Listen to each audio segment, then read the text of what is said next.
The calm life of Mr. Phileas Fogg. In the year 1872, in the busy heart of London, lived a gentleman who was unlike any other. His name was Phileas Fogg, and though many people had heard of him, very few truly knew him. He was a man of habits, of order, and of perfect punctuality.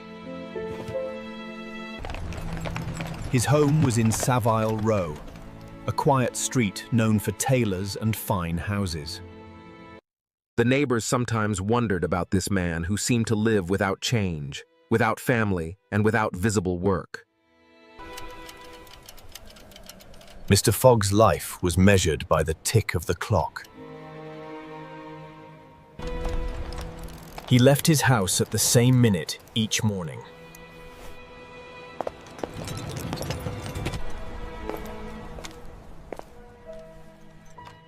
Returned at the same exact time each evening, and never allowed the smallest delay to interrupt his order.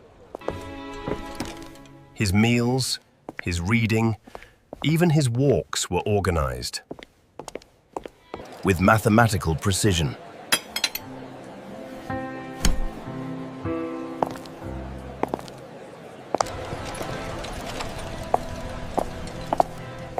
Some people thought he was cold and proud.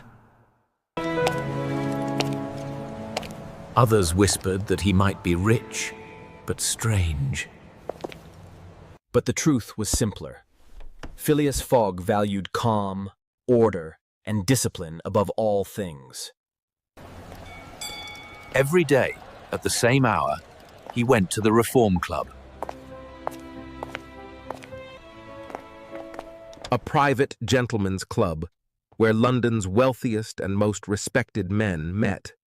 To read newspapers, discuss important topics.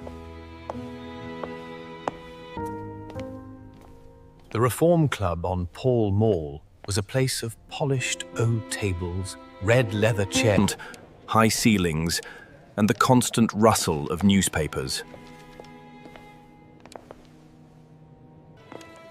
The men who gathered there were politicians, bankers, engineers, and men of science. It was a temple of reason and respectability, where arguments were sharp but voices remained calm. There, Mr. Fogg spent hours reading and playing whist, a card game that required concentration and strategy. He spoke little, but when he did, his words were clear and precise. A new servant. On the morning of October 2nd, 1872, something unusual disturbed Mr. Fogg's carefully ordered life. His servant had left him suddenly, unable to endure his master's strict schedule and demands. Mr. Fogg, calm as always, simply placed an advertisement for a new valet. That same day, a Frenchman named Jean Passepartout arrived at Savile Row to apply for the position. Passepartout was about 30 years old, with a friendly face, lively eyes, and the heart of a traveler. He had tried many professions: singer, acrobat, firefighter, and even circus performer.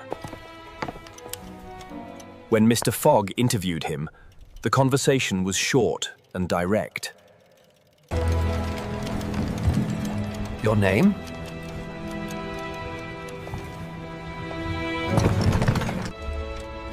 Jean, but everyone calls me Passepartout. You wish to serve as my valet? Yes, sir. I am strong, punctual, and loyal. I left Paris because I desired peace and regularity.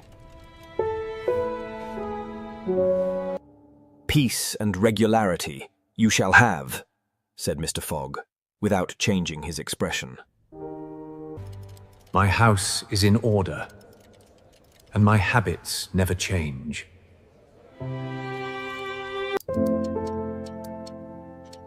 If you serve me well, You will find this place most suitable. But Passepartout, once again in London, seemed to regain all his accustomed composure. After so many adventures, a life of calm sounded perfect. He did not yet know how mistaken he was. As soon as he entered his master's house, Passepartout noticed its unusual character. The furniture was plain but elegant, polished until it shone. There were no pictures, no decorations, no family portraits.